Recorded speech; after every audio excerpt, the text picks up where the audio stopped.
Good morning girls.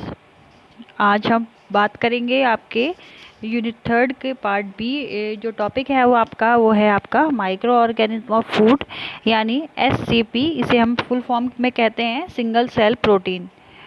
तो okay girls, तो इससे पहले आपने जो पढ़ा था उसके फूड फर्मेंटेशन के बारे में, किस प्रकार किया जाता है। अब है आपका इसमें यूनिट थर्ड का बी पार्ट, आपका माइक्रो ऑर्गेनिज्म ऑफ फूड, यानी इसमें जो फूड में माइक्रो ऑर्गेनिज्म पाए जाते हैं उनमें से एक सेल ये भी है आपकी सिंगल सेल प्रोटीन की। तो इसे हम डिस्कशन करते हैं। चलिए, इसमें है आपका एकल कोशिका के रूप में उपयोग होने वाले सूक्ष्म जीव, यानी जो आपके सूक्ष्म जीव हैं उसको हम एकल कोशिका भी कहते हैं।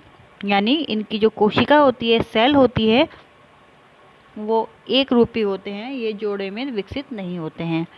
सिंगल सेल प्रोटीन एकल कोशी प्रोटीन के अंतर्गत आपके शैवाल, आपके एल्गी, आपके जो है यूद या कतक, खमीर, या फिर आपके जो है ये कह लीजिए कि ईस्ट, आपके जीवाणु, ये क्या है, जो भी सूक्ष्म जीवी होते हैं। इसमें जो है प्राण प्रोटीन का मानव आहार आपके गज यहाँ पे थोड़ी टाइपिंग मिस्टेक हो गई है, तो अगर आप जब पढ़ेंगे तो आप इसे सही कर लीजिएगा, करेक्ट कर लीजिएगा। मैं आपको बता दूंगी, अगर नहीं भी समझ में आएगा तो आप मेरे से पूछ सकते हैं।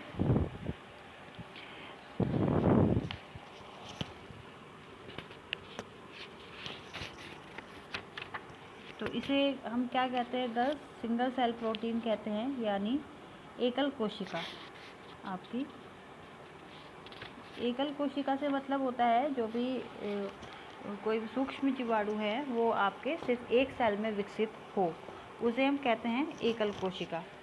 तो एक एकल कोशिका प्रोटीन के अंतर्गत आपके शैवाल, एल्गी, फफूंद या कवक, खमीर या ईस्ट जैसे जीवाणु एकल कोशिका सूक्ष्म जीव हैं। इसमें प्राय प्रोटीन का उपयोग मानव आहार तथा पशु आहार के रूप में किया जा सकता है, परंतु इन जीवों को अविषैला होना आवश्यक है। इन्हें प्रचलित रूप में एससीपी या सिंगल सेल प्रोटीन भी कहा जाता है। कस आप इसमें जो है ये किस तरीके के सेल के होते हैं? एक कोशिके होते हैं, ये तो आपको समझ में आ ही गया होगा। तो एक कोशिके के कौन कौन से होते हैं? प्रोटीन शेल, जिसमें आपके एल्गी आ गई, फफूंद आ गया, कवक हो गया, खमीर हो गई, आपकी ईस्ट हो गई, जीवाणु, ये सारे क्या है आपका एक कोशिके होते हैं। और इनमें क्या पाया जाता है? आपका rich amount of protein. Okay girls, तो लेकिन क्या है कि जो भी ये जीवाणु पनप रहे हैं इनका जो है अविषैला होना भी आवश्यक है, क्योंकि फिर हम इन्हें अपने आहार में ग्रहण करते हैं या जानवरों के को चारे के रूप में ग्रहण करवाते हैं। और फिर वो चारे से जब हम दूध अपने गाय या भैंसों से प्राप्त करते हैं, जानवरों से प्राप्त करते हैं, तो वो हमारी बॉडी में प्रवेश करते हैं। तो इसलिए ये ध्यान में रखना ज़रूरी है कि जो भी हम सिंगल सेल प्रोटीन का यूज़ कर रहे हैं वो जो है जहरीला न हो, अविषैला ही होना चाहिए। इसमें प्राय जो है रूप से एससीपी या सिंगल सेल प्रोटीन कहा जाता है इसे। यह संपूर्ण पोषक आहार जिसमें प्रोटीन, कार्बोहाइड्रेट और आपके वसा, विटामिन, खनिज लवण भरपूर मात्रा में इसमें पाए जाते हैं। फिर है आपका एकल कोशिकीय प्रोटीन का जो है प्रारंभ। अफ्रीका की चड़ झील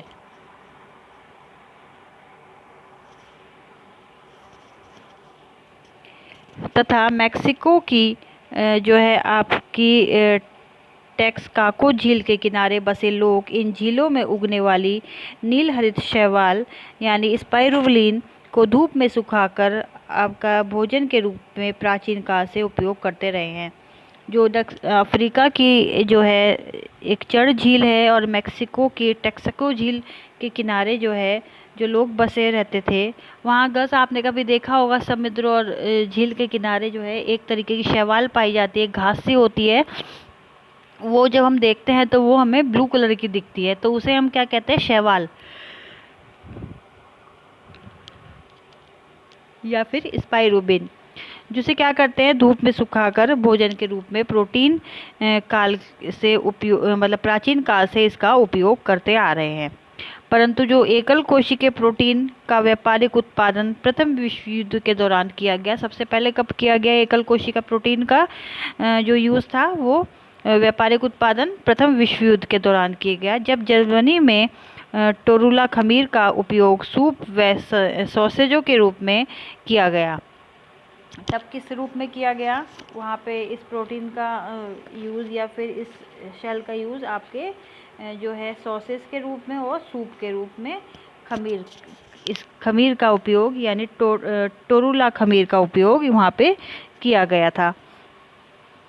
फिर जो है आपका एससीपी में रुचि द्वितीय विश्व युद्ध के दौरान भी बहुत ज़्यादा पाई, क्योंकि जब युद्ध होते हैं तो उन लोगों के पास अपने घर जाने का टाइम नहीं होता और ना ही इतनी मात्रा में वो लोग जो युद्ध करते हैं वो लोग इतना सामान लेके चलते हैं,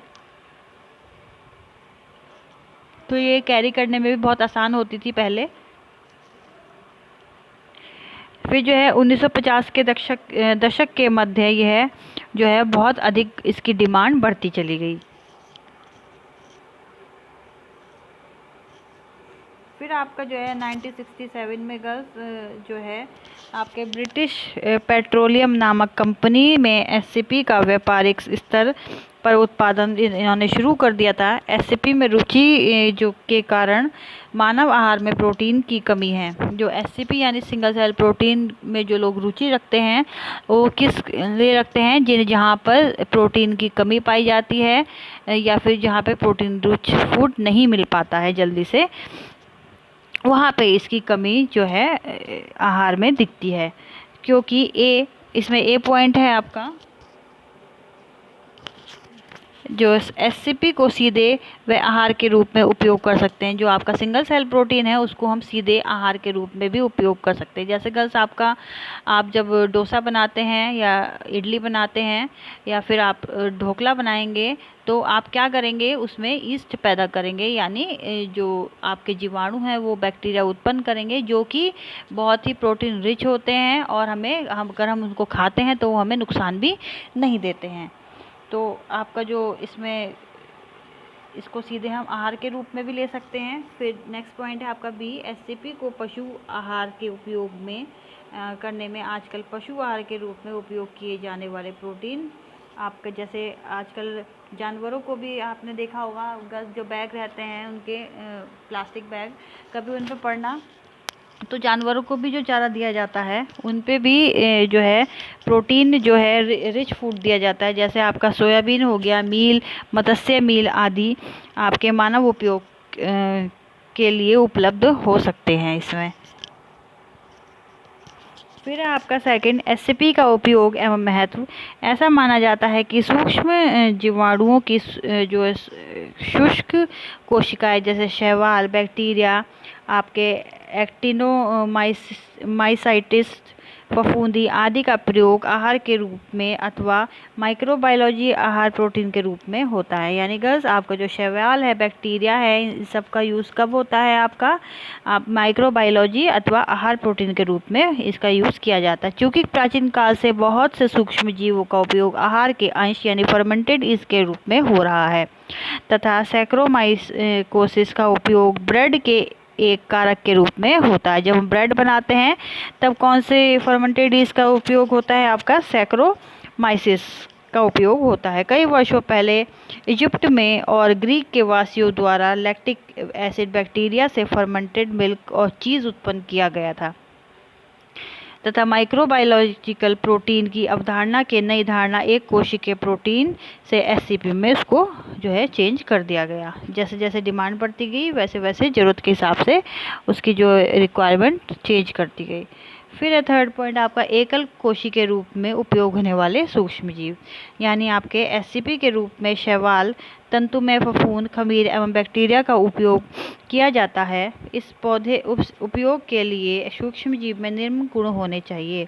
फर्स्ट होना चाहिए आपका गर्ल्स इसमें पौधों, आपका जंतुओं एवं मानव के जो है तेग उत्पन्न न करना, मतलब जो आपके पौधे होते हैं, जंतु होते हैं, मानव होते हैं, उसमें तेग उत्पन्न नहीं करना, मतलब उन्हें जो है खाने के बाद किसी तरीके की परेशानी या उत्तेजना उत्पन्न उसमें ना हो। सेकंड है आपका उत्तम पोषक तत्व होने चाहिए। थर्ड है आपका बड़े पैमाने पर सरलता एवं सस्ता साधन, मतलब इनकी जो डिमांड है वो बड़े पैमाने पर रहती है, तो इसलिए इसको सस्ता भी रहना चाहिए और इजीली भी अवेलेबल भी होना चाहिए। अविष मुक्त मतलब नॉन टॉक्सिक्स होने चाहिए। तीव्र वृद्धि पर, और इनकी जो वृद्धि होती है वो तीव्र होनी चाहिए। फिर है आपका जो आपके पोष पदार्थ में सरलता से विलगन सुखाना आदि। फिर है 7 पॉइंट, न्यूनतम प्रोसेसिंग की आवश्यकता होती है इसमें, इनको पोष माध्यम से सरलता से अलग किया जा सकता है। फिर है आपका गैस, इनको सुखाने की प्रविधि आसान हो, मतलब जो भी हम प्रोटीन का यूज़ कर रहे हैं उसको हम सुखाएं जो इजीली हमें वो मिल भी जाए और उसका हम यूज़ भी आसानी से कर सके। तो बस ये थे आज के आपका टॉपिक। आई होप आपको समझ में आ गया होगा, और अगर नहीं समझ में आया तो ज़ूम मीटिंग में आप लोग डिस्कस करिए। So girls take care, bye.